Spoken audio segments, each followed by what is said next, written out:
Cerita Sangkuriang adalah salah satu cerita rakyat yang berasal dari Provinsi Jawa Barat. Cerita ini berkaitan pula dengan Gunung Tangkuban Perahu, yang merupakan salah satu gunung aktif di Jawa Barat. Kisah Sangkuriang dipercaya sebagai penyebab utama munculnya Gunung Tangkuban Perahu. Kisah ini menceritakan tentang kegagalan seorang pria bernama Sangkuriang untuk meminang seorang wanita bernama Dayang Sumbi. Cerita rakyat Sangkuriang mengandung pesan moral agar tetap berpegang teguh pada nilai moral yang ada di masyarakat. Dan inilah cerita rakyat Sangkuriang.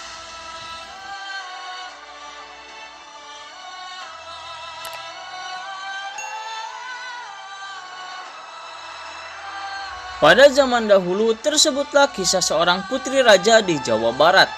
Ia bernama Dayang Sumbi dan dia mempunyai anak yang bernama Sangkuriang. Anak tersebut sangat gemar sekali berburu. Pada suatu hari Sangkuriang berburu ke hutan dengan ditemani oleh seekor anjing yang bernama Tumang. Anjing itu merupakan anjing kesayangan Dayang Sumbi. Sangkuriang tidak tahu anjing itu adalah titisan dewa dan juga bapaknya. Pada suatu waktu ketika berburu di hutan, Tumang tidak mau menuruti perintah Sangkuriang. Tumang disuruh diam oleh Sangkuriang karena ada hewan buruan di depan mereka. Ketika Sangkuriang siap untuk menembak, lalu si Tumang malah menggonggong dan membuat buruannya kabur. Sangkuriang sangat marah dan membunuh anjing tersebut dan dibawa hatinya untuk diberikan kepada ibunya. Ketika kembali ke istana, Sangkuriang memberikan hati itu dan Sangkuriang bilang kalau hati yang dibawanya yaitu hati rusa hasil buruannya. Lalu Dayang Sumbi menanyakan di manakah si Tumang yang tidak kembali bersama Sangkuriang. Akhirnya Sangkuriang menceritakan kejadian itu kepada ibunya. Setelah tahu, Dayang Sumbi marah kepada Sangkuriang dan memukul Sangkuriang di bagian kepala dengan gayung sampai terluka. Sangkuriang kecewa dan dia pergi dari istana untuk mengembara.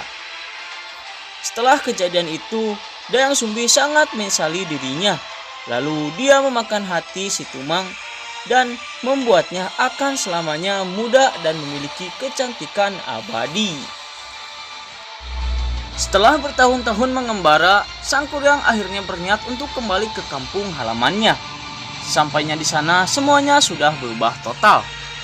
Suatu waktu, dia bertemu dengan seorang gadis cantik jelita yang tak lain ialah Dayang Sumbi. Terpesona oleh kecantikan wanita tersebut, maka Sangkuriang berniat mendekatinya dan ingin melamarnya. Oleh karena Sangkuriang sangat tampan, Dayang Sumbi pun sangat terpesona kepadanya. Pada suatu hari, Sangkuriang pamit untuk berburu. Dia meminta tolong kepada Dayang Sumbi untuk merapikan ikat kepalanya. Alangkah terkejutnya Dayang Sumbi ketika melihat bekas luka di kepala Sangkuriang. Luka itu persis seperti luka anaknya yang telah pergi mengembara. Setelah lama diperhatikan, ternyata wajah pemuda itu sangat mirip dengan wajah anaknya. Dayang Sumbi menjadi sangat ketakutan. Kemudian dia mencari upaya untuk menggagalkan lamaran Sangkuriang. Lalu Dayang Sumbi mengajukan dua buah syarat. Syarat yang pertama, dia meminta Sangkuriang untuk membendung sungai Citarum. Yang kedua, dia meminta Sangkuriang untuk membuat sebuah sampan besar untuk menyeberang sungai itu.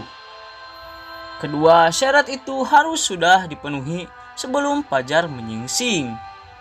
Malam itu, Sangkuriang bertapa. Dengan kesaktiannya, dia mengerahkan makhluk-makhluk gaib untuk membantunya menyelesaikan pekerjaan itu.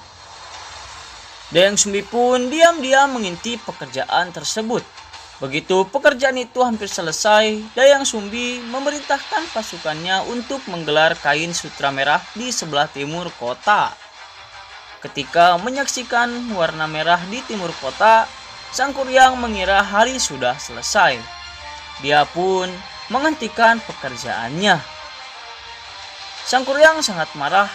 Oleh karena itu berarti dia tidak dapat memenuhi syarat yang diminta Dayang Sumbi. Dengan kekuatannya, dia menjebol bendungan yang dibuatnya, sehingga terjadilah banjir besar melanda seluruh kota. Dia pun kemudian menendang perahu besar yang dibuatnya. Perahu itu melayang jauh dan menjadi sebuah gunung di bagian utara kota Bandung sekarang, yang bernama Tangkuban Perahu.